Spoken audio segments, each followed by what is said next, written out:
21 साल से भी ज्यादा पुराना बिल्किस बानो मामला एक बार फिर से चर्चा में है। सोमवार को उच्चतम न्यायालय ने इस मामले के 11 दोषियों की रिहाई का गुजरात सरकार का फैसला रद्द कर दिया। अदालत ने दोषियों को 2 हफ्ते के भीतर पुनः आत्मसमर्पण करने का भी आदेश दिया। ये सभी दोषी गुजरात के गोधरा में सांप्रदायिक हिंसा के दौरान बिल्किस बानो नाम की महिला से सामूहिक दुष्कर्म और उनके परिवार के 7 लोगों की हत्या के मामले में सजा काट रहे थे। इन्हें 15 अगस्त 2023 को गुजरात सरकार ने रिहा कर दिया था। सर्वोच्च अदालत ने सोमवार को अपने फैसले में कहा कि जहां अपराधी के खिलाफ मुकदमा चला और सजा सुनाई गई, वही राज्य दोषियों की सजा माफी का फैसला कर सकता है। अदालत ने कहा, दोषियों की सजा माफी का फैसला गुजरात सरकार नहीं कर सकती, बल्कि महाराष्ट्र सरकार इस पर फैसला करेगी। गौरतलब है कि बिल्किस बानो मामले की सुनवाई महाराष्ट्र में हुई थी। उच्चतम न्यायालय ये भी कहा कि दोषियों को रिहा करने का गुजरात सरकार का फैसला शक्ति का दुरुपयोग था। आखिर कौन है बिल्किस बानो? उनके साथ घटना के दिन क्या हुआ था? उनके परिवार के 7 लोगों की हत्या कैसे की गई? आइए जानते हैं कौन है बिल्किस बानो। 27 फरवरी 2002 को साबरमती एक्सप्रेस में गोधरा स्टेशन के पास आग लगा दी गई थी। इस घटना में अयोध्या से लौट रहे 59 श्रद्धालुओं की मौत हो गई। आगजनी की इस घटना के बाद गुजरात में दंगे भड़क उठे। इन दंगों की चपेट में आए कई परिवारों में एक बिल्किस बानो का भी परिवार था। गोधरा कांड के 4 दिन बाद 3 मार्च 2002 को बिल्किस के परिवार को बेहद क्रूरता का सामना करना पड़ा। उस वक्त 21 साल के बिल्किस के परिवार में बिल्किस और उनकी 3.5 साल की बेटी के साथ 15 अन्य सदस्य भी थे। दंगाइयों ने बिल्किस के परिवार के 7 लोगों को मौत के घाट उतार दिया था।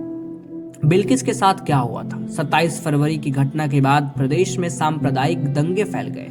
दाहोद जिले के राधिकापुर गांव में बिल्किस बानो का परिवार रहता था। दंगा बढ़ते देख परिवार ने गांव छोड़कर भागने का फैसला लिया। उस वक्त बिल्किस 5 महीने की गर्भवती भी थी। वह अपने 3.5 साल की बेटी सालेहा और परिवार के 15 अन्य सदस्यों के साथ गांव से भाग गई। 3 मार्च 2002 को परिवार चप्परवाड़ गांव पहुंचा और पन्नी वेला गांव की ओर जाने वाले कच्चे रास्ते से लगे एक खेत में छुप गया। अदालत में दायर आरोप पत्र के मुताबिक सजा पाने वाले 11 दोषियों समेत करीब 20 से 30 लोगों ने हसिया, तलवार और लाठियों से लैस होकर बिल्किस और उनके परिवार पर हमला कर दिया। हमले में बिल्किस की 3.5 साल की बेटी समेत 7 लोग मारे गए। 3.5 साल की मासूम को पत्थर पर पटक पटक कर मार डाला। पिछले साल अगस्त में सुप्रीम कोर्ट में बिल्किस बानो की याचिका पर सुनवाई के दौरान बिल्किस बानो के वकील ने दर्दनाक घटना का बखान किया था। उनकी ओर से पेश वकील शोभा गुप्ता का कहना था कि यह एक आकस्मिक घटना नहीं थी। दोषी उनका पीछा कर रहे थे। दोषी यह पता लगाने की कोशिश कर रहे थे कि वे कहां छिपे हुए हैं। वे खून के प्यासे थे। वकील ने अदालत को बताया कि जब बिल्किस 5 महीने की गर्भवती थी, तब उनके साथ कई बार क्रूरतापूर्वक सामूहिक बलात्कार किया गया और उनकी 3.5 साल की बेटी को चट्टान पर पटक कर मार डाला गया था। वकील ने कहा कि वह हमलावरों से गुहार लगाती रही, लेकिन उन्होंने उन पर या उनके परिवार पर कोई दया नहीं दिखाई। परिवार के साथ भी दरिंदगी और बर्बरता हुआ।